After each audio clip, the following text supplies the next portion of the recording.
Pengenalan buku pendek berikut membincangkan 3 aspek akhlak mulia, harapan, bertawakal kepada Allah yang Maha Tinggi dan rezeki. Melaksanakan pelajaran yang dibincangkan akan membantu seorang Muslim mencapai akhlak mulia. Menurut hadis yang terdapat dalam Jami' at-Tirmizi, nombor 2003, Nabi Muhammad SAW telah menasihati bahawa perkara yang paling berat dalam timbangan hari kiamat ialah akhlak mulia. Ia adalah salah satu sifat Nabi Muhammad SAW yang dipuji oleh Allah Ta'ala dalam surah 68 Al-Qalam, ayat 4 Al-Quran. Dan sesungguhnya kamu mempunyai akhlak yang agung. Oleh itu, adalah menjadi kewajipan kepada semua umat Islam untuk memperoleh dan bertindak berdasarkan ajaran Al-Quran dan tradisi Nabi Muhammad SAW untuk mencapai akhlak mulia. Harapan, satu dalam hadis yang terdapat dalam Jami' at-Tirmizi, nombor 2459, Nabi Muhammad SAW menggambarkan perbezaan antara harapan yang benar dalam rahmat Allah yang Maha Tinggi dan angan-angan. Harapan sebenar adalah apabila seseorang mengawal jiwa mereka dengan menghindari kemaksiatan kepada Allah yang Maha Agung dan secara aktif berjuang untuk mempersiapkan diri untuk akhirat. Sedangkan, orang yang bodoh angan-angan mengikuti hawa nafsu mereka dan kemudian mengharapkan Allah Ta'ala mengampuni mereka dan menunaikan hajat mereka. Adalah penting bagi umat Islam untuk tidak mengenirukan kedua-dua sikap ini supaya mereka mengelakkan hidup dan mati sebagai angan-angan, kerana orang ini sangat tidak mungkin berjaya di dunia atau akhirat. Angan-angan adalah seperti seorang petani yang gagal menyediakan tanah untuk ditanam, gagal menanam benih, gagal menyiram tanah dan kemudian mengharapkan untuk menuai hasil yang besar. Ini adalah kebodohan yang jelas dan petani ini tidak mungkin berjaya. Sedangkan, harapan sejati adalah seperti seorang petani yang menyediakan tanah, menanam benih, menyiram tanah dan kemudian berharap Allah Ta'ala akan memberkati mereka dengan tuaian yang banyak. Perbezaan utama adalah bahawa orang yang mempunyai harapan yang benar akan berusaha secara aktif untuk mentaati Allah yang Maha Tinggi dengan memenuhi perintahnya, menjauhi larangannya dan dengan menghadapi takdir dengan kesabaran mengikut tradisi Nabi Muhammad SAW atasnya. Dan setiap kali mereka tergelincir mereka bertaubat dengan ikhlas. Sedangkan, orang yang berangan-angan tidak akan berusaha secara aktif dalam mentaati Allah Ta'ala, sebaliknya mengikuti hawa nafsu mereka dan masih mengharapkan Allah Ta'ala mengampuni mereka dan menunaikan hajat mereka. Oleh itu, umat Islam mesti mempelajari perbezaan utama supaya mereka boleh meninggalkan angan-angan dan sebaliknya mengambil harapan yang benar kepada Allah, yang Maha Agung, yang sentiasa membawa kepada apa-apa kecuali kebaikan dan kejayaan di kedua-dua dunia. Ini telah ditunjukkan dalam hadis yang terdapat dalam Sahih Bukhari, nombor 7405. Jenis angan-angan tertentu yang mempengaruhi bangsa-bangsa lampau dan bahkan negara-negara Islam adalah apabila seseorang percaya bahawa mereka boleh mengabaikan perintah dan larangan Allah Ta'ala, dan entah bagaimana seseorang pada hari kiamat akan memberi syafaat untuk mereka dan menyelamatkan mereka dari neraka. Walaupun syafaat Nabi Muhammad SAW adalah fakta dan telah dibincangkan dalam banyak hadis, seperti yang terdapat dalam Sunan Ibn Majah, nombor 4308, tidak kurang juga dengan syafaat baginda sebahagian umat Islam yang diringankan azabnya, tetap masuk neraka. Walaupun satu saat di neraka benar-benar tidak dapat ditanggung. Oleh itu, seseorang harus meninggalkan angan-angan dan sebaliknya mengambil harapan yang benar dengan berusaha secara praktikal dalam ketaatan kepada Allah yang Maha Tinggi. Syaitan meyakinkan orang-orang yang tidak percaya kepada hari kiamat bahawa walaupun ia berlaku, mereka akan berdamai dengan Allah yang Maha Agung pada hari itu dengan mendakwa bahawa mereka tidaklah seburuk itu kerana mereka mengelakkan jenayah besar seperti pembunuhan. Mereka telah meyakinkan diri mereka bahawa permohonan mereka akan diterima dan mereka akan dimasukkan ke dalam syurga walaupun mereka kafir kepada Allah Ta'ala semasa mereka hidup di bumi. Ini adalah sangat bodoh kerana Allah Ta'ala tidak akan memperlakukan orang yang beriman kepadanya dan berusaha untuk mentaatinya seperti orang yang kafir kepadanya. Satu ayat telah memadamkan angan-angan jenis ini. Bab 3 Ali Imran, ayat 85. Dan barang siapa yang menghendaki selain Islam sebagai agama, maka sekali-kali tidak akan diterima daripadanya, dan dia di akhirat termasuk orang-orang yang rugi. Akhir sekali, Seorang Muslim tidak boleh menggunakan angan-angan dengan mempercayai bahawa sebagai seorang Muslim, mereka akan masuk syurga suatu hari nanti, walaupun mereka mesti masuk neraka terlebih dahulu, sebagai akibat dari dosa-dosa mereka. Tiada siapa yang dijamin meninggalkan dunia ini dengan iman mereka. Orang yang meninggalkan ketaatan kepada Allah dengan tulus ikhlas, berada dalam bahaya besar meninggalkan dunia ini tanpa iman mereka. Adalah penting untuk memahami bahawa iman adalah seperti tumbuhan yang mesti dipelihara dan dijaga, melalui ketaatan yang ikhlas kepada Allah Ta'ala. Apabila tumbuhan iman diabaikan, ia mungkin mati, meninggalkan seseorang tanpa apa-apa untuk memastikan kejayaan mereka di kedua-dua dunia. Harapan 2. Dalam hadis ketuhanan yang panjang yang terdapat dalam Sahih Bukhari, nombor 7405, Allah Ta'ala menasihati agar dia bertindak dan memperlakukan hambanya mengikut persepsi mereka terhadapnya. Ini bermakna jika seorang Muslim mempunyai fikiran yang baik dan mengharapkan kebaikan daripada Allah Ta'ala, dia tidak akan mengecewakan mereka. Begitu juga, jika seseorang menyimpan fikiran negatif tentang Allah Ta'ala, seperti percaya bahawa mereka tidak akan diampuni, maka Allah Ta'ala boleh bertindak mengikut kepercayaan mereka. Adalah penting untuk diperhatikan, terdapat perbezaan yang besar antara pengharapan yang benar kepada Allah, yang Maha Tinggi, yang dimaksudkan oleh hadis ini, dan angan-angan. Angan-angan adalah apabila seseorang gagal untuk berusaha dalam ketaatan kepada Allah SWT, dengan menunaikan perintahnya, meninggalkan larangannya dan dengan menghadapi takdir dengan sabar mengikut hadis Nabi Muhammad SAW. Menyalahgunakan nikmat yang telah diberikan kepada mereka dan masih mengharapkan Allah SWT mengampuni mereka dan memberi mereka rahmat di kedua-dua alam. Ini bukan harapan yang benar, ia hanya angan-angan. Ini seperti seorang petani yang gagal menanam benih, gagal menyiram tanaman mereka dan masih berharap untuk menuai hasil yang banyak. Harapan yang sebenarnya adalah apabila seseorang berusaha untuk mentaati Allah Ta'ala, dan apabila tergelincir, mereka bertaubat dengan tulus dan kemudian mengharapkan rahmat dan keampunan Allah Ta'ala. Ini seperti seorang petani yang menanam benih, menyiram tanaman mereka, mengabdikan usaha untuk memastikan tanaman itu sihat dan kemudian mengharapkan hasil yang banyak. Nabi Muhammad SAW telah meringkaskan penjelasan ini dalam sebuah hadis yang terdapat dalam Jami' at-Tirmidzi, nombor 2459. Secara umum, seorang Muslim harus lebih takut kepada Allah Ta'ala semasa hidupnya, kerana ia mencegah dosa-dosa yang lebih besar daripada harapan yang mendorong seseorang untuk melakukan amal soleh, terutamanya jenis sukarela. Tetapi dalam tempoh sakit dan kesukaran dan terutamanya pada masa kematian, seorang Muslim tidak boleh berharap selain daripada mengharap rahmat Allah yang Maha Agung, walaupun mereka telah menghabiskan hidup mereka dengan menderhaka kepadanya, kerana ini telah diperintahkan secara khusus oleh Yang Maha Suci. Nabi Muhammad SAW, dalam sebuah hadis yang terdapat dalam Sahih Muslim, nombor 2877. Harapan 3. Saya mempunyai pemikiran yang ingin saya kongsikan. Saya sedang memikirkan perkara biasa yang dilakukan oleh ramai orang, iaitu meletakkan harapan kepada orang ramai. Masalah dengan sikap ini ialah sebagai manusia bukan malaikat, mereka pasti akan melakukan kesilapan dan tidak mencapai jangkaan dan harapan orang. Di samping itu, apabila masa berubah dan setiap orang maju di sepanjang jalan mereka sendiri, yang berasingan daripada laluan semua orang lain, ia akan menyebabkan mereka menjadi sibuk dengan perkara mereka sendiri, seperti tanggungjawab mereka. Perubahan ini sering menyebabkan mereka mengecewakan orang yang meletakkan harapan kepada mereka walaupun mereka tidak berniat untuk melakukan ini. Berharap pada orang yang tidak sempurna biasanya akan membawa kepada kekecewaan.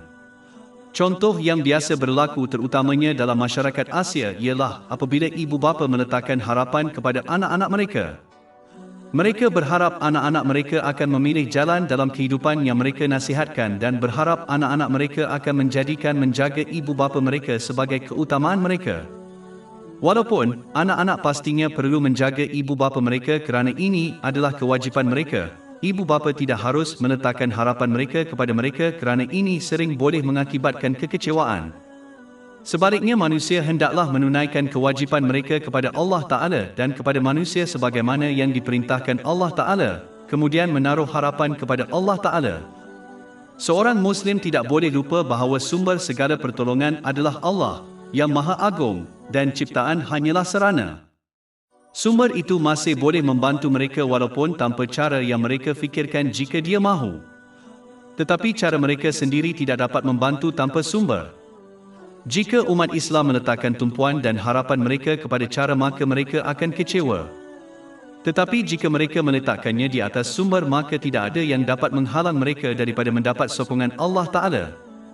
Maka adalah penting bagi umat Islam untuk meletakkan harapan mereka pada tempat yang betul, yang mesti ditunjangi dengan ketaatan kepada Allah, yang meliputi menunaikan perintahnya, meninggalkan larangannya, dan dengan menghadapi takdir dengan sabar, maka mereka akan mendapat ketenangan, fikiran dan kepuasan yang mereka inginkan dalam kedua-dua dunia.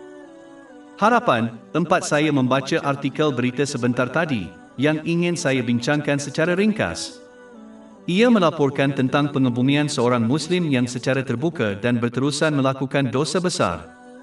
Walaupun tidak ada keraguan bahawa rahmat Allah, yang Maha Tinggi, tidak terhingga dan dapat mengatasi segala dosa, dan berputus asa terhadap rahmat Allah yang tidak terhingga, ditakrifkan sebagai kekufuran dalam surah 12 Yusuf, ayat 87. Sesungguhnya tiada berputus asa dari rahmat Allah melainkan kaum yang kafir.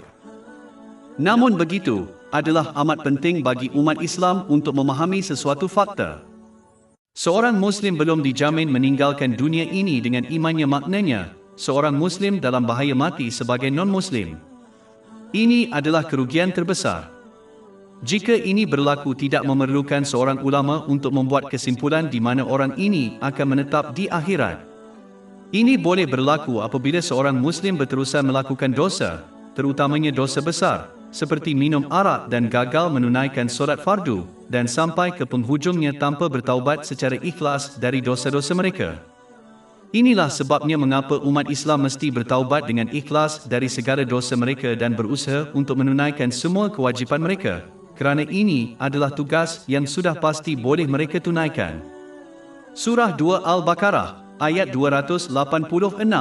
Allah tidak membebani seseorang melainkan sesuai dengan kemampuannya. Mereka tidak boleh tertipu dengan mempercayai bahawa mereka mengharapkan rahmat Allah Ta'ala. Sebagaimana pengharapan yang benar dalam rahmat Allah, yang Maha Tinggi, didukung oleh ketaatan kepada Allah, yang Maha Tinggi, melalui perbuatan. Ini melibatkan menunaikan perintahnya, menjauhi larangannya dan menghadapi takdir dengan sabar mengikut tradisi Nabi Muhammad SAW. Kegagalan untuk melakukan ini dan kemudian mengharapkan rahmat dan keampunan Allah, yang Maha Tinggi, bukanlah mengharapkan rahmatnya, ia hanyalah angan-angan yang tidak mempunyai berat atau signifikan dalam Islam. Ini telah diperingatkan dengan jelas oleh Nabi Muhammad SAW dalam hadis yang terdapat dalam Jami' at-Tirmizi, nombor 2459. Harapan, 5. Saya mempunyai pemikiran yang saya ingin kongsikan. Di dunia ini seseorang mempunyai banyak harapan yang berbeza dan pelbagai ketakutan yang berbeza. Akibatnya, orang ramai menggunakan sumber yang diberikan kepada mereka untuk mendapatkan harapan mereka dan mengelakkan ketakutan mereka. Tetapi yang peliknya ialah pada hari penghakiman, ketakutan dan harapan ini akan lenyap dan tidak seorang pun akan memikirkannya, kecuali satu, ketakutan kepada neraka dan mengharapkan syurga. Realiti inilah yang difahami oleh para sahabat, semoga Allah meridai mereka, dan menjadi sebab utama mengapa mereka hidup seperti yang mereka lakukan. Mereka tahu bahawa semua ketakutan dan harapan duniawi seseorang akan dikurangkan kepada hanya satu ketakutan dan satu harapan pada hari penghakiman. Jadi akibatnya mereka menjadikan harapan dan ketakutan mereka menjadi satu harapan dan satu ketakutan semasa mereka masih hidup di bumi.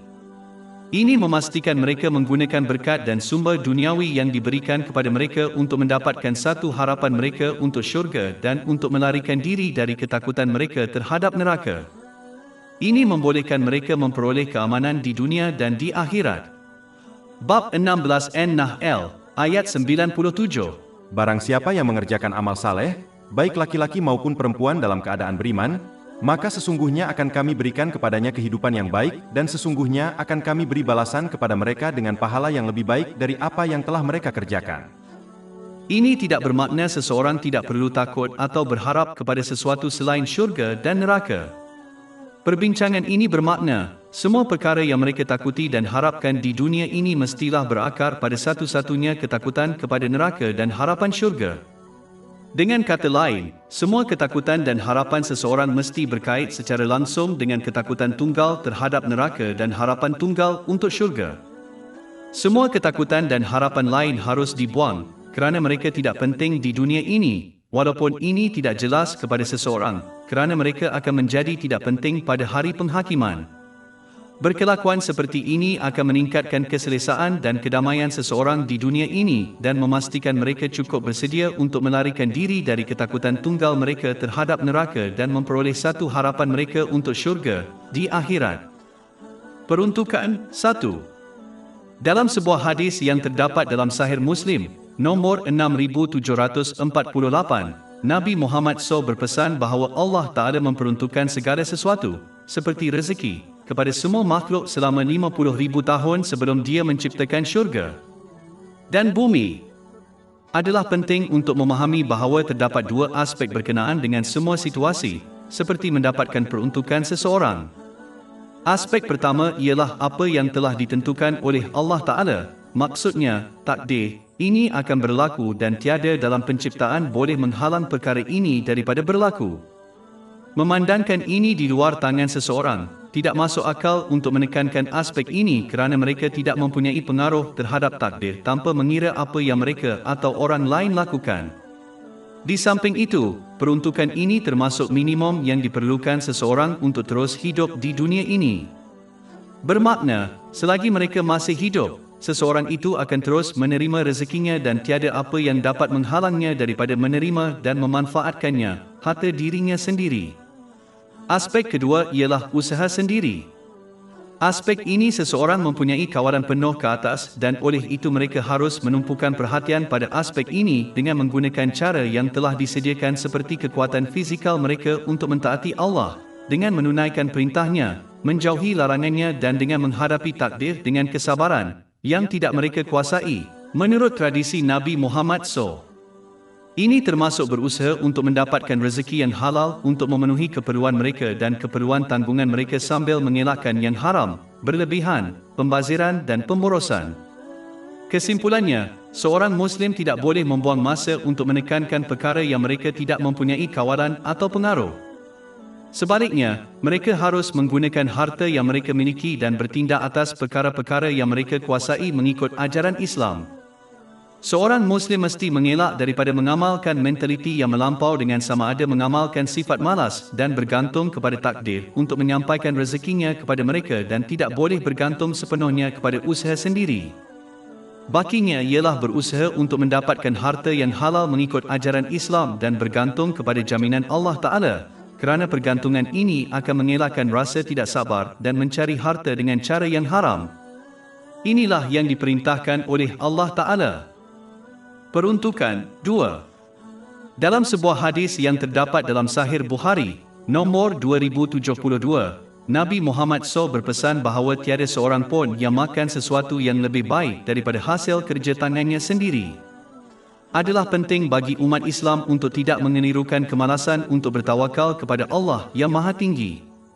Malangnya, ramai umat Islam berpaling daripada melakukan pekerjaan yang sah, mengambil manfaat sosial dan mendiami masjid-masjid dengan mengaku percaya kepada Allah Ta'ala untuk memberi mereka rezeki.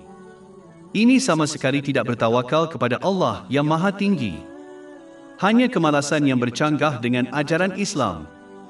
Tawakal yang sebenar-benarnya kepada Allah Ta'ala dalam hal mendapatkan harta adalah dengan menggunakan sarana Allah Ta'ala dengan ketentuan yang ada pada seseorang, seperti kekuatan jasmaninya, untuk memperoleh harta yang halal menurut ajaran Islam dan kemudian bertawakal kepada Allah yang Maha Tinggi, akan memberikan kekayaan yang halal kepada mereka melalui cara ini. Matlamat bertawakal kepada Allah yang Maha Mulia bukanlah untuk menyebabkan seseorang berputus asa menggunakan cara yang Dia ciptakan, kerana ini akan menjadikan mereka sia-sia, dan Allah Ta'ala tidak mencipta perkara yang sia-sia. Tujuan bertawakal kepada Allah Ta'ala adalah untuk menghalang seseorang daripada memperoleh harta melalui cara yang syubhat atau haram, sebagaimana seorang Muslim harus yakin dengan teguh rezeki mereka, termasuk harta, telah diperuntukkan kepada mereka selama 50,000 tahun sebelum penciptaan syurga dan bumi. Ini disahkan dalam hadis yang terdapat dalam Sahih Muslim, nombor 6748. Peruntukan ini tidak boleh berubah dalam apa jua keadaan.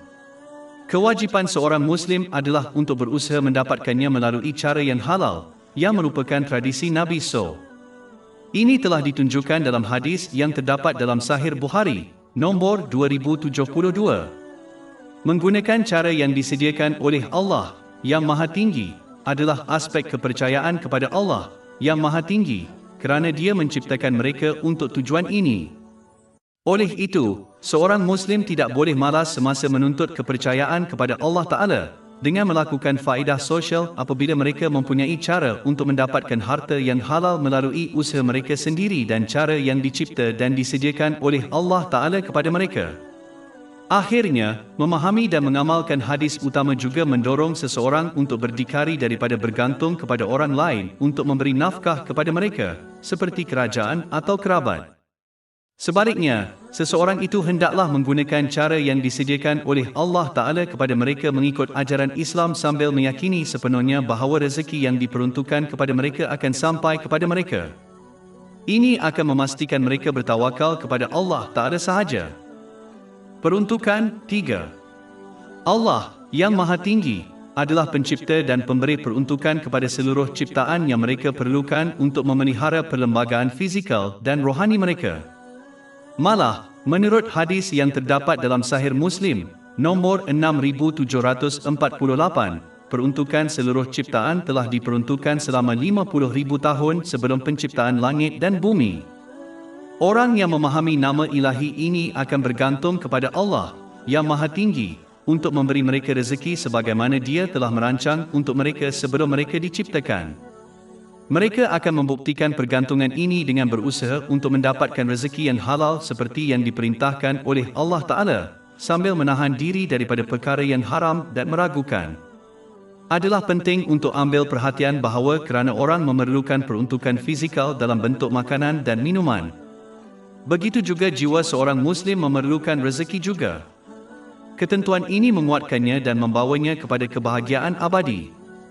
Rezeki ini berupa ketaatan yang tulus kepada Allah Ta'ala yang meliputi melaksanakan perintahnya, menjauhi larangannya dan menghadapi takdir dengan sabar. Asas kepada semua ini ialah memperoleh dan bertindak atas ilmu Islam. Oleh itu, umat Islam harus berusaha untuk mendapatkan bekalan jiwa yang penting ini serta bekalan badan fizikal mereka. Dua elemen harus diingat dalam hal ini. Jangan melakukan usaha yang menyalahi undang-undang dan tidak perlu dalam mendapatkan peruntukan yang dijamin. Dan jangan menyalahgunakan atau mensia-siakan rezeki yang diperolehi.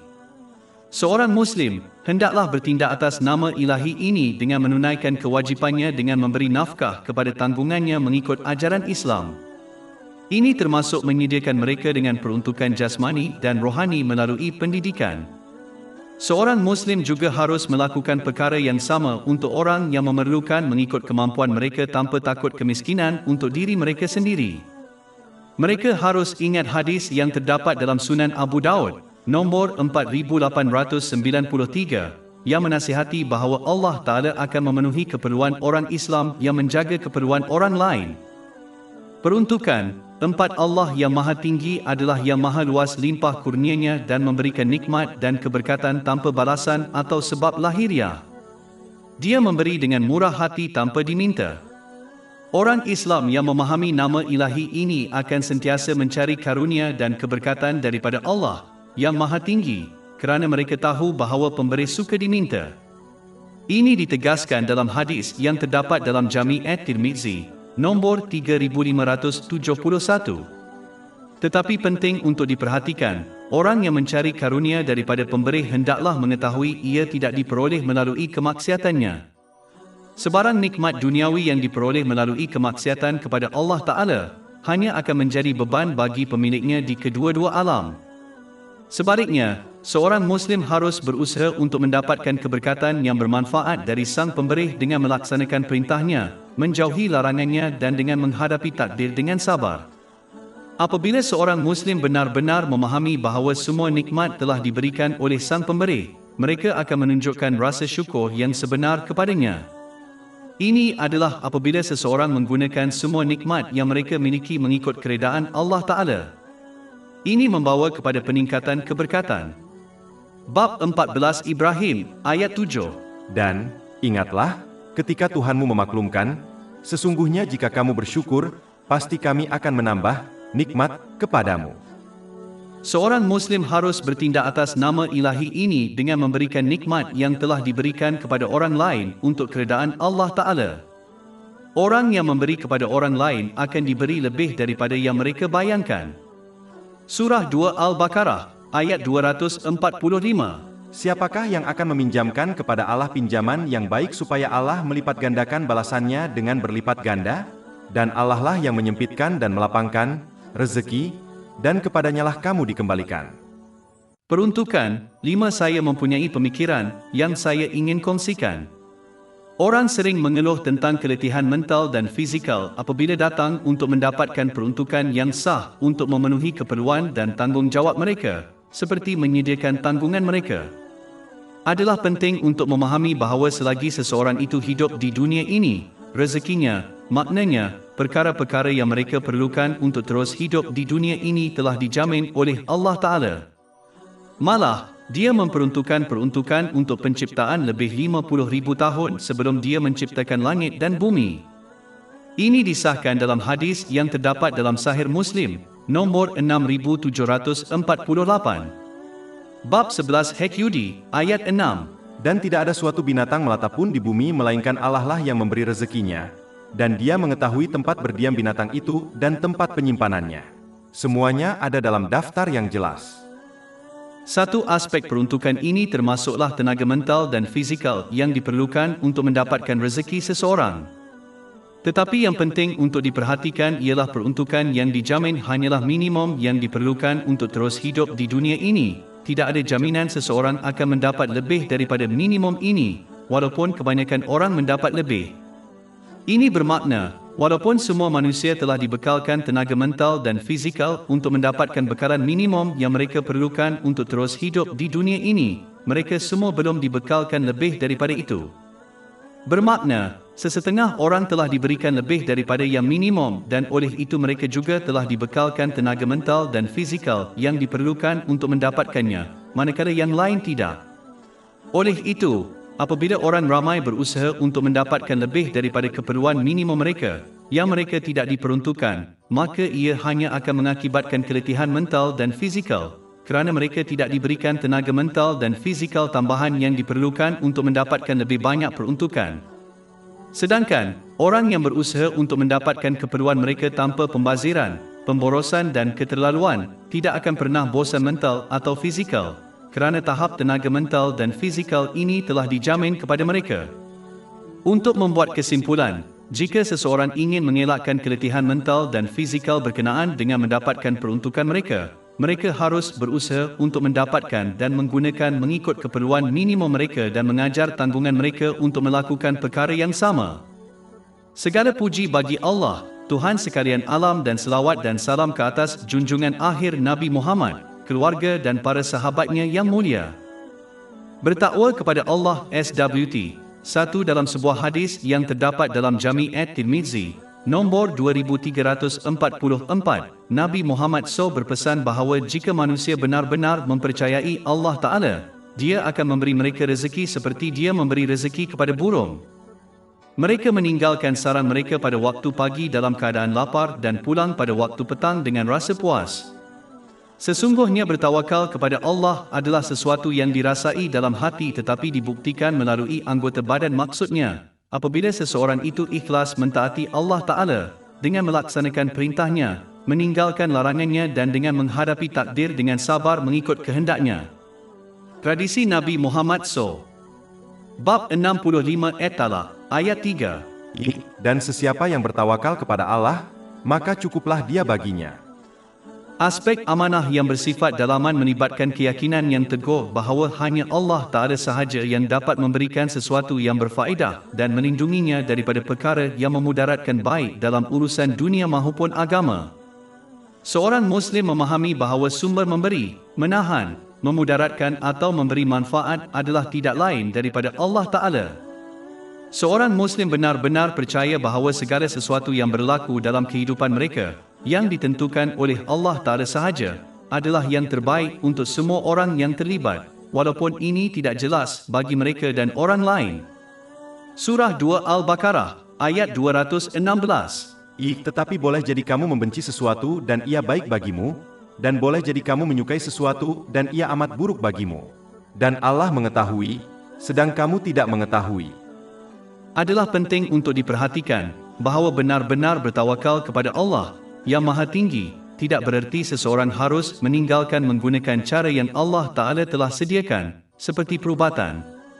Sebagaimana hadis utama yang dibincangkan dengan jelas menyebut bahawa burung-burung meninggalkan sarangnya dengan giat mencari rezeki. Apabila seseorang menggunakan kekuatan dan cara yang disediakan oleh Allah Ta'ala, menurut ajaran Islam, mereka sudah pasti taat dan bertawakal kepadanya. Ini sebenarnya unsur zahir dari bertawakal kepada Allah yang Maha Tinggi. Ini telah dijelaskan dalam banyak ayat dan hadis. Bab 4 An-Nisa, ayat 71. Wahai orang-orang yang beriman, berjaga-jagalah.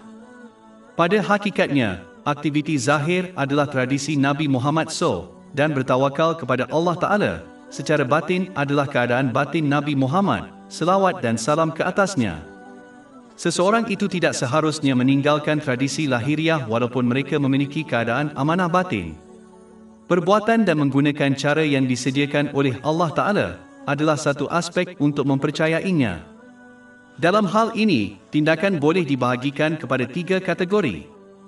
Yang pertama adalah tindakan ketaatan yang diperintahkan oleh Allah Ta'ala kepada umat Islam supaya mereka memperoleh keamanan dan kejayaan di kedua-dua dunia. Meninggalkan perbuatan-perbuatan ini sambil menuntut kepercayaan bahawa Allah SWT akan memberikan ketenangan dan kejayaan kepada seseorang hanyalah angan-angan dan tidak mempunyai nilai dalam Islam. Perbuatan yang kedua adalah cara yang diciptakan Allah SWT di dunia ini agar manusia dapat hidup di dalamnya dengan selamat, seperti makan ketika lapar, minum ketika haus, dan memakai pakaian hangat ketika cuaca dingin. Seseorang yang meninggalkannya dan menyebabkan kemudaratan kepada dirinya sendiri adalah dicela.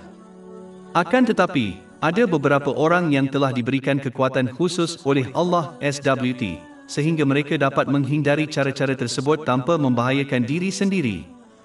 Sebagai contoh, Nabi Muhammad SAW biasa berpuasa berhari-hari tanpa gangguan tetapi melarang orang lain melakukan perkara yang sama, sebagaimana Allah Ta'ala telah memberikan rezeki kepadanya secara langsung tanpa memerlukan makanan.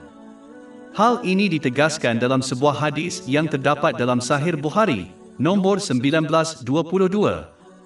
Nabi Muhammad SAW mendoakan kepada Khalifah keempat Ali bin Abu Talib yang mendapat petunjuk, semoga Allah meridainya, agar dia tidak rasa sejuk atau panas yang berlebihan. Ini ditegaskan dalam hadis yang terdapat dalam Sunan Ibn Majah, nombor 117. Oleh itu, jika seseorang berpaling daripada cara-cara ini tetapi diberikan kekuatan untuk bertahan tanpa gagal dalam tugas mereka kepada Allah yang Maha Tinggi dan manusia, maka ia adalah boleh diterima, sebaliknya ia patut dipersalahkan. Jenis perbuatan ketiga berkenaan dengan kepercayaan kepada Allah yang Maha Tinggi adalah perkara-perkara yang telah ditetapkan sebagai amalan adat yang kadang-kadang dilanggar oleh Allah SWT untuk orang-orang tertentu. Contohnya adalah orang yang sembuh dari penyakit tanpa memerlukan ubat. Ini adalah perkara biasa terutamanya di negara-negara miskin di mana ubat sukar diperoleh. Ini dikaitkan dengan hadis yang terdapat dalam Sunan Ibn Majah, nombor 2144, yang menasihati bahawa tidak ada orang yang akan mati sehingga mereka menggunakan setiap ons rezeki mereka yang diperuntukkan kepada mereka, yang menurut hadis lain yang terdapat dalam Sahih Muslim, nombor 6748, adalah lebih dari 50,000 tahun sebelum Allah Ta'ala menciptakan langit dan bumi. Jadi orang yang benar-benar menyedari hadis ini, mungkin tidak mencari rezeki secara aktif, mengetahui bahawa apa yang telah diperuntukkan kepada mereka sejak dahulu tidak boleh melewatkannya. Maka bagi orang ini cara biasa untuk mendapatkan rezeki, seperti mendapatkannya melalui pekerjaan, dilanggar oleh Allah Ta'ala. Ini adalah pangkat yang tinggi dan jarang berlaku. Hanya orang yang boleh berkelakuan sedemikian tanpa merungut atau panik dan tidak mengharapkan sesuatu daripada orang ramai tidak dipersalahkan jika mereka memilih jalan ini. Adalah penting untuk diperhatikan bahawa Nabi Muhammad SAW telah memperingatkan dalam sebuah hadis yang terdapat dalam Sunan Abu Daud, nombor 1692, bahawa adalah berdosa bagi seseorang jika gagal dalam menyediakan nafkah kepada orang yang menjadi tanggungannya, bahkan walaupun mereka mungkin berada di peringkat tinggi ini. Walaupun penting untuk diperhatikan bahawa menggunakan harta yang telah dianugerahkan, menurut ajaran Islam, adalah jauh lebih baik daripada meninggalkannya, kerana tidak ada yang lebih baik daripada cara Nabi Muhammad, selawat dan salam ke atas baginda. Bab 3 Ali Imran, ayat 31. Katakanlah, Nabi Muhammad SAW, jika kamu benar-benar mencintai Allah, ikutilah aku, niscaya Allah mengasihi kamu dan mengampuni dosa-dosa kamu. Mempunyai kepercayaan yang sebenar kepada Allah, yang Maha Tinggi, membawa kepada reda dengan takdir. Maksudnya, apa sahaja yang Allah pilih untuk seseorang, mereka terima tanpa mengeluh dan tanpa menghendaki perubahan, kerana mereka yakin bahawa Allah Ta'ala hanya memilih yang terbaik untuk hambanya. Surah 2 Al-Baqarah, ayat 216. Tetapi boleh jadi kamu membenci sesuatu dan ia baik bagimu, dan boleh jadi kamu menyukai sesuatu dan ia amat buruk bagimu. Dan Allah mengetahui, sedang kamu tidak mengetahui. Untuk menyimpulkan, adalah yang terbaik untuk mengikuti tradisi Nabi Muhammad, selawat dan salam ke atasnya, dengan menggunakan cara yang halal. Seseorang telah dianugerahkan mengikut ajaran Islam, dengan teguh percaya bahawa ia adalah dari Allah, yang Maha Tinggi, dan percayalah secara dalaman bahawa hanya apa yang diputuskan oleh Allah Ta'ala akan berlaku, yang sudah pasti merupakan pilihan terbaik untuk setiap orang yang terlibat, sama ada mereka memerhati dan menyedari perkara ini atau tidak. Bertawakal kepada Allah. SWT 2 dalam sebuah hadis yang terdapat dalam Sahih Bukhari, nombor 5705, Nabi Muhammad SAW telah menasihatkan bahawa 70,000 orang Islam akan masuk syurga tanpa hisab dan menggambarkan ciri-ciri mereka. Ciri pertama ialah mereka tidak memperlakukan diri mereka dengan mantera rohani.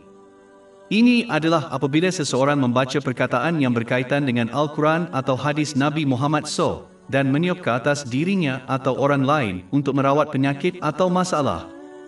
Kaedah ini benar-benar halal menurut banyak hadis, seperti yang terdapat dalam Sahih Bukhari, nombor 5741. Jenis yang haram ialah apabila menggunakan perkataan syaitan.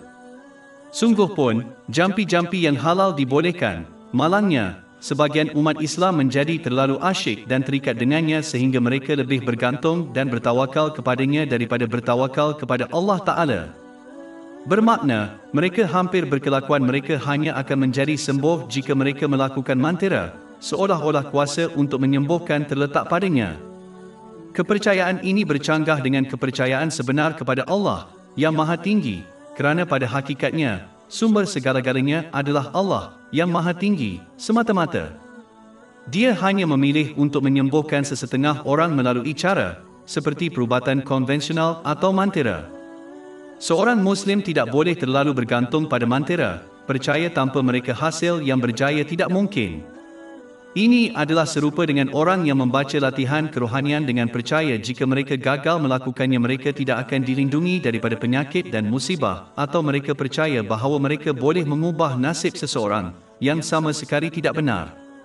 Allah, yang Maha Tinggi, melindungi manusia dan dia boleh melakukannya dengan atau tanpa latihan rohani.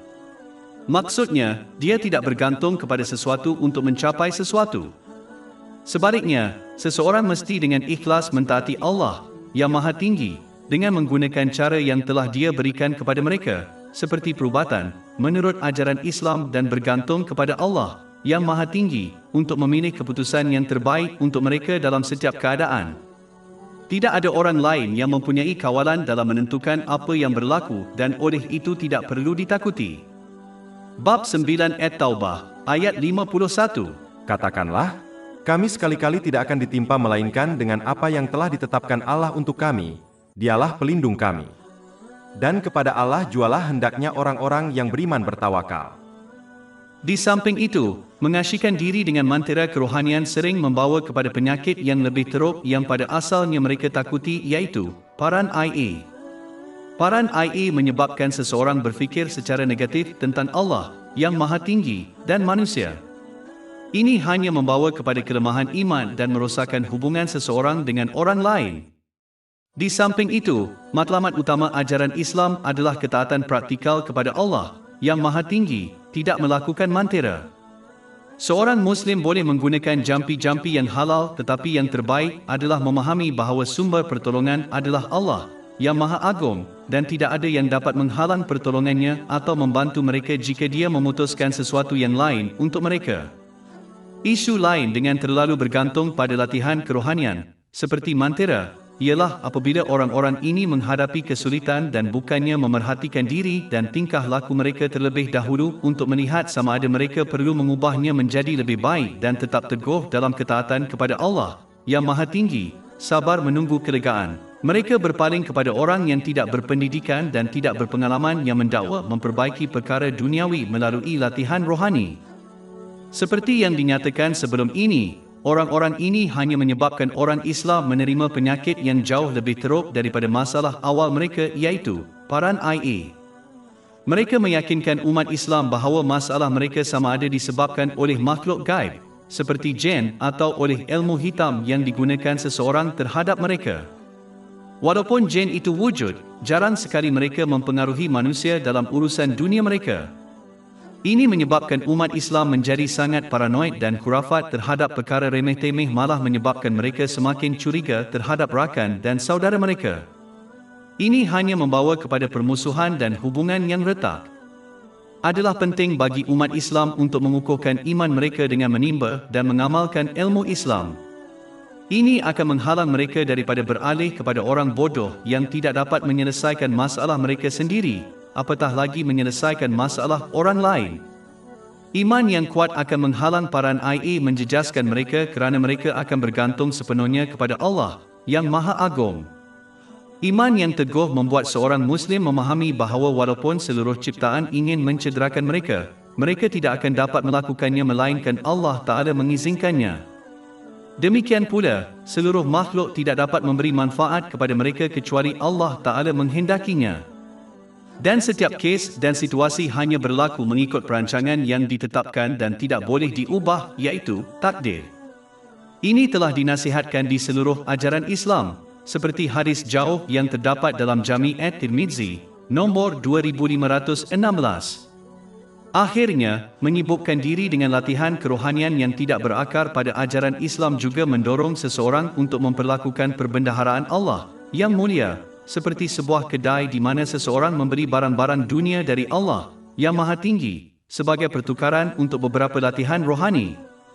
Ini adalah sikap yang sangat tidak hormat dan tidak ikhlas untuk diterima pakai, kerana Al-Quran dan tradisi Nabi Muhammad SAW bukanlah kad kredit yang boleh digunakan untuk memberi barang duniawi, seperti kanak-kanak atau visa.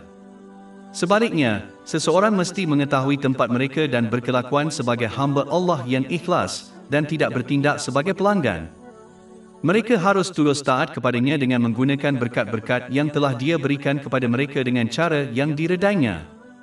Seseorang dibenarkan untuk meminta perkara duniawi yang halal daripada Allah yang Maha Tinggi dengan cara yang disahkan oleh Al-Quran dan hadis Nabi Muhammad SAW, tetapi mesti mengelakkan cara lain kerana ia membawa kepada penyalahgunaan.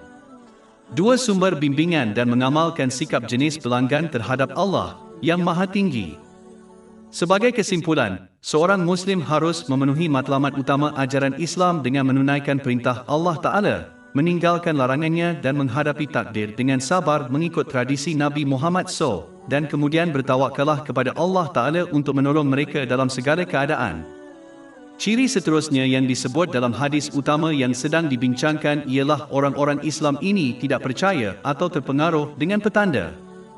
Sebuah hadis yang terdapat dalam Imam Bukhari, Adab Al-Mufrad, nombor 909, memperingatkan agar tidak memperhatikan pertanda buruk, kerana berkelakuan seperti ini adalah seperti mempersekutukan sesuatu kepada Allah yang Maha Tinggi, artinya syirik.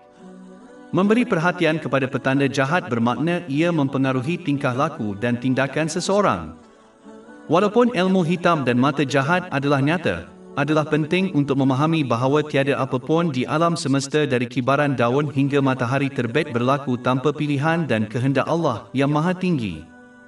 Oleh itu, seorang Muslim harus tetap istiqamah dengan tidak mengganggu petanda-petanda buruk atau takut kepada ahli sihir dan ahli sihir kerana mereka tidak dapat menyebabkan sesuatu yang tidak dikehendaki oleh Allah Ta'ala. Sebaliknya, seseorang itu hendaklah tetap teguh dalam ketaatan kepada Allah Ta'ala dengan menggunakan nikmat yang telah diberikan kepada mereka dengan cara yang diredainya dan meneruskan tindakan dan pilihan mereka yang sah dan hanya meminta perlindungan daripada perkara yang mungkar. Mengikut tradisi Nabi Muhammad, selawat dan salam ke atas baginda, sambil mempercayai sepenuhnya sokongan dan pilihan serta ketetapan Allah yang Maha Agung. Bertakwa kepada Allah. SWT 3. Saya mempunyai pemikiran yang ingin saya kongsikan. Adalah penting bagi umat Islam untuk yakin dengan teguh bahawa mereka tidak akan melewatkan apa-apa yang mereka tinggalkan kerana Allah Ta'ala, sama ada perkara itu haram atau halal tetapi tidak perlu. Seseorang tidak boleh terpengaruh dengan bisikan iblis dengan mempercayai sebaliknya kerana dia telah menjadikan misinya untuk menyesatkan manusia. Sebagai contoh, apabila seorang Muslim diilhamkan untuk menderma amal, iblis dengan cepat memberi amaran dan menakutkan mereka dengan kemiskinan yang dalam banyak kes menyebabkan seorang Muslim berubah fikiran walaupun mereka percaya sepenuhnya bahawa mereka tidak akan menjadi miskin dengan menderma sebahagian daripada harta mereka. Surah 2 Al-Baqarah ayat 268. Syaitan menakut-nakuti kamu dengan kemiskinan dan menyuruh kamu berbuat kejahatan. Sedang Allah menjanjikan untukmu ampunan darinya dan karunia. Dan Allah Maha Luas, rahmatnya, lagi Maha Mengetahui. Seorang Muslim harus bertindak pada separuh ayat yang lain dan sebaliknya percaya bahawa Allah Ta'ala akan menggantikan perkara yang mereka tinggalkan kerananya dengan sesuatu yang lebih baik. Mereka yang telah mengalami ini mengetahui kebenaran kenyataan ini, tetapi mereka yang tidak perlu menyemak sejarah dan memerhatikan bagaimana mereka yang berputus asa kerana Allah yang Maha Tinggi berjaya di kedua-dua dunia. Sebagai contoh, cucu Nabi Muhammad SAW, iaitu Imam Hasan bin Ali R.A., melepaskan kuasa untuk menyelamatkan nyawa manusia yang tidak terkira banyaknya kerana Allah yang Maha Tinggi. Tindakannya itu sebenarnya telah dinubuatkan dalam hadis yang terdapat dalam Sahih Bukhari, nombor 3629. Sebagai gantinya, Allah Ta'ala memberinya rahmat dan ganjaran yang jauh melebihi apa-apa jawatan kuasa yang boleh diberikan kepadanya.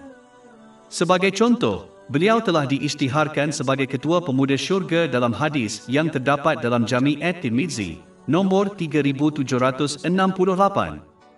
Seolah-olah beliau melepaskan kepimpinan di dunia ini dan diberikan kuasa yang lebih besar di dunia seterusnya. Selagi seorang Muslim ikhlas dalam tindakan mereka, Allah Ta'ala akan menggantikan apa yang mereka tinggalkan kerananya dengan sesuatu yang lebih baik. Surah 2 Al-Baqarah, ayat 245. Siapakah yang meminjamkan kepada Allah pinjaman yang baik, supaya Allah melipat gandakan balasannya berlipat ganda? Bertakwa kepada Allah. SWT 4. Saya mempunyai pemikiran yang ingin saya kongsikan. Adalah aneh bagaimana sesetengah orang Islam telah mengambil sikap di mana mereka menggunakan pergantungan kepada Allah Ta'ala sebagai alasan untuk malas dalam perkara-perkara yang bertentangan dengan keinginan mereka. Sebagai contoh, apabila orang-orang Islam ini disuruh untuk menimba dan mengamalkan ilmu Islam supaya mereka benar-benar taat kepada Allah dengan melaksanakan perintahnya, meninggalkan larangannya dan dengan menghadapi takdir dengan sabar, mereka dengan berani menjawab bahawa Allah Ta'ala adalah Maha Penyayang dan Maha Pengampun sehingga mereka berharap Dia akan mengampuni mereka walaupun mereka tidak berusaha dalam ketaatan kepadanya. Sungguh pun Allah Maha Pengasih dan Maha Pengampun. Dia telah menetapkan satu sistem di alam ini yang memerlukan seseorang itu bertindak jika mereka ingin mencapai kejayaan. Di samping itu, jika mereka begitu yakin dengan sifat-sifat ketuhanan belas kasihan dan pengampunan, mengapa mereka gagal menunjukkan tahap pergantungan yang sama pada sifat ketuhanannya sebagai pemberi rezeki? Maksudnya, Dia yang telah memperuntukkan rezeki kepada seluruh ciptaan selama 50,000 tahun sebelum Dia menciptakan langit dan bumi. Ini ditegaskan dalam hadis yang terdapat dalam Sahih Muslim, nombor 6748. Mengapa mereka tidak berehat di rumah tanpa menuntut faedah atau mencari pekerjaan untuk mendapatkan rezeki mereka dan hanya bergantung kepada Allah Ta'ala untuk memberi mereka rezeki yang sama? Bagaimana mereka bergantung pada pengampunannya tanpa berusaha untuk itu? Sikap memetik ceri ini membuktikan kemalasan dan niat mereka yang tidak betul. Mereka sama sekali tidak bertawakal kepada Allah yang Maha Tinggi. Sikap ini mesti berubah sebelum tiba masanya supaya mereka secara aktif mentaati Allah yang Maha Agung dan bergantung secara dalaman pada pengampunan dan rahmat-Nya. Barulah seorang Muslim akan mencapai kejayaan sebenar di kedua-dua dunia. Bertawakal kepada Allah. SWT 5. Saya mempunyai pemikiran yang ingin saya kongsikan. Saya sedang memikirkan masalah yang biasa ditemui di kalangan orang Islam. Apabila sesetengah orang menghadapi kesukaran dan bukannya terlebih dahulu memerhatikan diri dan tingkah laku mereka untuk menilai sama ada mereka perlu berubah ke arah yang lebih baik dan tetap teguh pada ketaatan kepada Allah yang Maha Agung dengan sabar menunggu kelegaan, mereka sebaliknya beralih kepada orang yang tidak berpendidikan dan tidak berpengalaman yang mendakwa untuk memperbaiki perkara duniawi melalui cara rohani. Mereka ini hanya menyebabkan seorang Muslim menerima penyakit yang jauh lebih teruk daripada masalah awal mereka, iaitu paran IA. Orang-orang ini meyakinkan umat Islam bahawa masalah mereka sama ada disebabkan oleh makhluk gaib, seperti jin, atau oleh ilmu hitam yang digunakan seseorang terhadap mereka. Walaupun jin itu wujud, jarang sekali mereka mempengaruhi manusia dalam urusan dunia mereka. Nasihat yang tidak betul ini menyebabkan umat Islam menjadi sangat paranoid dan khurafat terhadap perkara-perkara remeh, malah menyebabkan mereka semakin curiga terhadap rakan dan saudara mereka. Ini hanya membawa kepada permusuhan dan hubungan yang retak. Sikap ini juga akan merosakkan keimanan seseorang kepada Allah Ta'ala, kerana mereka akan dinasihatkan dalam banyak kes untuk melakukan perkara-perkara yang tidak dinasihatkan dalam Al-Quran atau hadis Nabi Muhammad SAW. Adalah penting bagi umat Islam untuk mengukuhkan iman mereka dengan menimba dan mengamalkan ilmu Islam. Ini akan mengelakkan mereka beralih kepada orang bodoh yang tidak dapat menyelesaikan masalah mereka sendiri, apatah lagi menyelesaikan masalah orang lain. Iman yang kuat akan menghalang paran IA menjejaskan mereka kerana mereka akan bergantung sepenuhnya kepada Allah yang Maha Tinggi dalam semua keadaan. Iman yang kuat membolehkan seorang Muslim memahami bahawa walaupun seluruh ciptaan ingin mencederakan mereka, mereka tidak akan dapat melakukannya melainkan Allah Ta'ala mengizinkannya. Demikian pula, seluruh makhluk tidak dapat memberi manfaat kepada mereka kecuali Allah Ta'ala menghendakinya. Dan setiap kes dan situasi hanya berlaku mengikut perancangan yang ditetapkan dan tidak boleh diubah, iaitu takdir.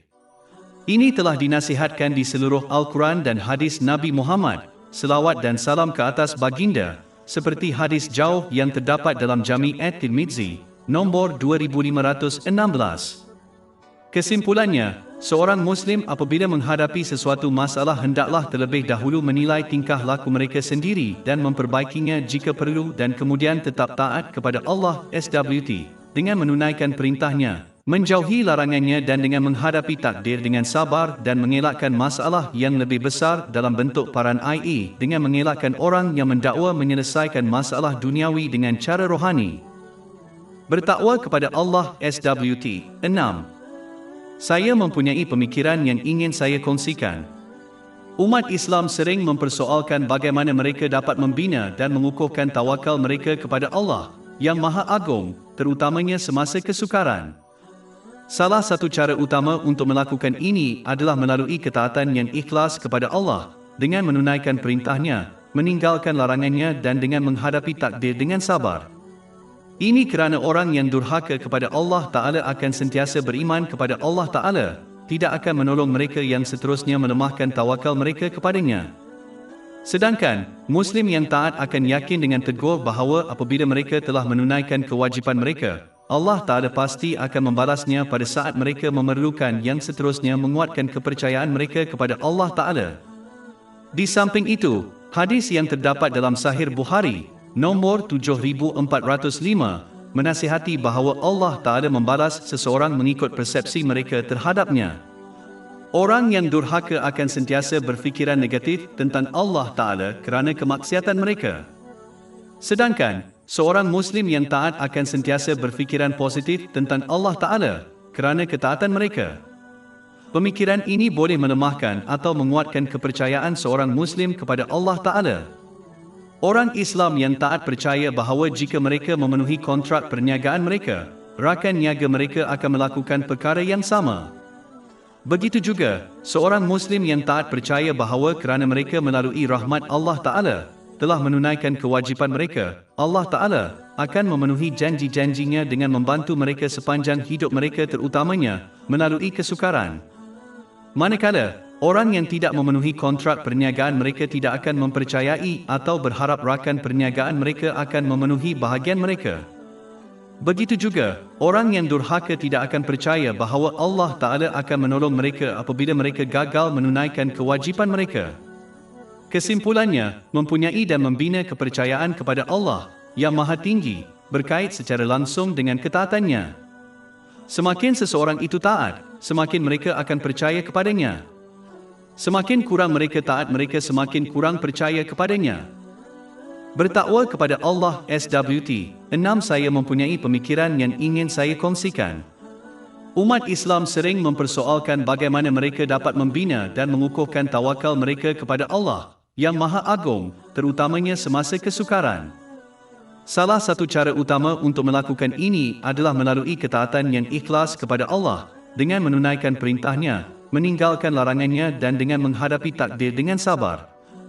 Ini kerana orang yang durhaka kepada Allah Ta'ala akan sentiasa beriman kepada Allah Ta'ala, tidak akan menolong mereka yang seterusnya melemahkan tawakal mereka kepadanya.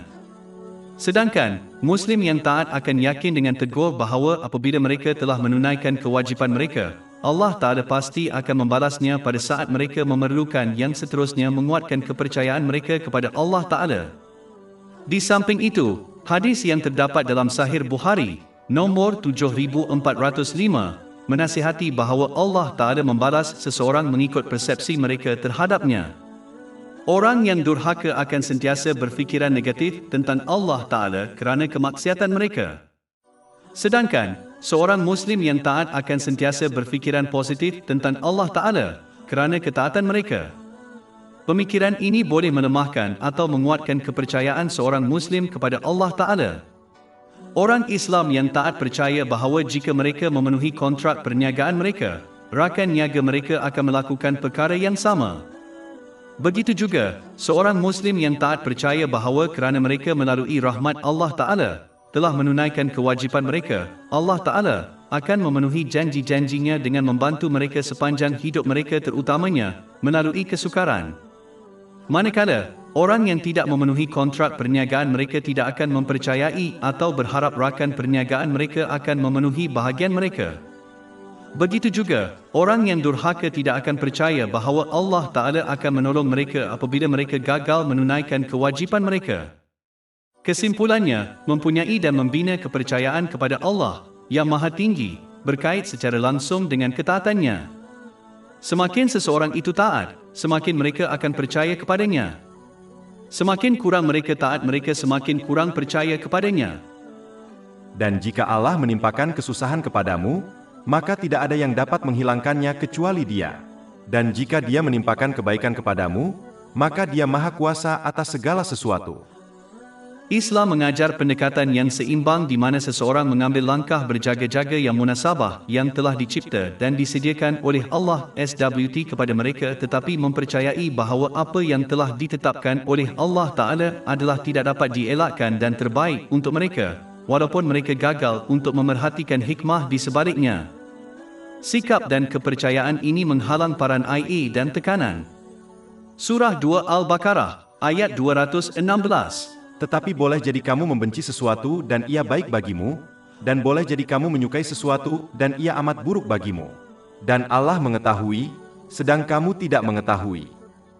Di samping itu, penyebaran virus yang cepat ini seharusnya mendorong umat Islam untuk bertaubat dengan ikhlas kepada Allah SWT dan berusaha dalam ketaatan kepadanya dengan menunaikan perintahnya, menjauhi larangannya dan dengan menghadapi takdir dengan sabar mengikut tradisi Nabi Muhammad SAW. Selawat dan salam ke atasnya. Dan mereka harus menunaikan kewajipan mereka dengan baik hati menyuruh kebaikan dan melarang kemungkaran mengikut pengetahuan mereka. Ini kerana Nabi Muhammad SAW telah memperingatkan dalam hadis yang terdapat dalam Sunan Ibn Majah, nombor 4019, bahawa apabila maksiat berleluasa dan umum, manusia akan ditimpa penyakit baru yang tidak pernah berlaku sebelum mereka. Bertawakal kepada Allah SWT. 8. Saya membaca artikel berita sebentar tadi, yang ingin saya bincangkan secara ringkas. Ia melaporkan tentang pelbagai aspek alam semesta, seperti matahari, planet dan perkara lain. Pada satu ketika dalam sejarah bumi seolah-olah menjadi satu-satunya perkara penting di alam semesta.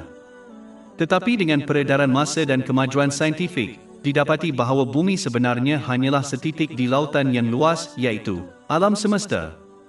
Adalah penting bagi umat Islam untuk memahami ajaran saintifik ini kerana ia memberi inspirasi kepada seseorang untuk mengamalkan ciri-ciri yang baik, seperti kepercayaan kepada kuasa Allah yang tidak terhingga. Apabila seorang Muslim menghadapi kesulitan dan mempersoalkan pertolongan Allah Ta'ala, mereka harus merenungkan ukuran alam semesta dan berapa banyak makhluk yang ada di dalamnya. Bumi adalah satu planet dalam sistem suria yang terdiri daripada banyak planet dan bintang. Banyak sistem suria membentuk galaksi. Banyak galaksi membentuk alam semesta. Seorang Muslim sangat percaya bahawa semua ini diciptakan dan dipelihara oleh Allah yang Maha Agung, tanpa sebarang sekutu atau pertolongan. Apabila seorang Muslim merenung perkara ini secara mendalam, mereka harus menyedari bahawa jika Allah, yang Maha Tinggi, dapat mengekalkan seluruh alam ini tanpa apa-apa kekurangan atau tidak selaras, Dia juga boleh mengurus masalah dan kesulitan mereka. Peruntukan adalah sesuatu yang sering ditekankan oleh orang ramai dan dalam beberapa kes, tekanan ini malah mendorong mereka untuk mendapatkan peruntukan daripada sumber yang menyalahi undang-undang.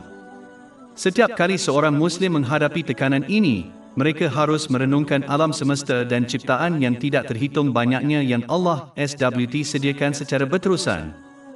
Jika dia melakukan ini, mengapa seseorang harus mengesyaki dia tidak akan menyediakan peruntukan untuk seseorang yang hanya memerlukan beberapa perkara untuk menyara dirinya?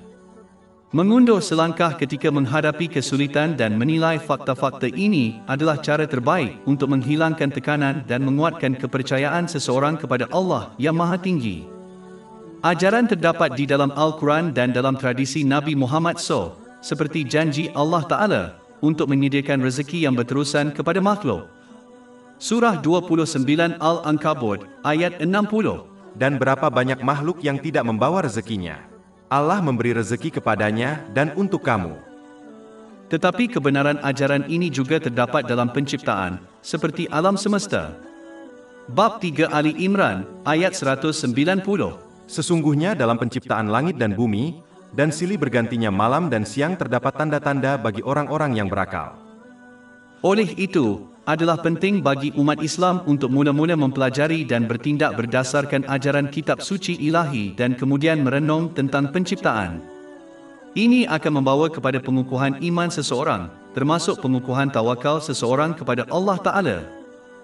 Bertawakal kepada Allah SWT, 9 Nabi Muhammad SAW, telah menunjukkan kekuasaan dan kekuasaan Allah yang tidak terhingga dan mutlak dalam sebuah hadis yang terdapat dalam Jami' at-Tirmidzi, nombor 2516. Hadis ini menasihati bahawa seluruh ciptaan tidak dapat memberi manfaat kepada seseorang jika Allah Ta'ala tidak menghendaki mereka berbuat demikian. Begitu juga, seluruh ciptaan bersama-sama tidak boleh membahayakan seseorang jika Allah Ta'ala tidak menghendakinya.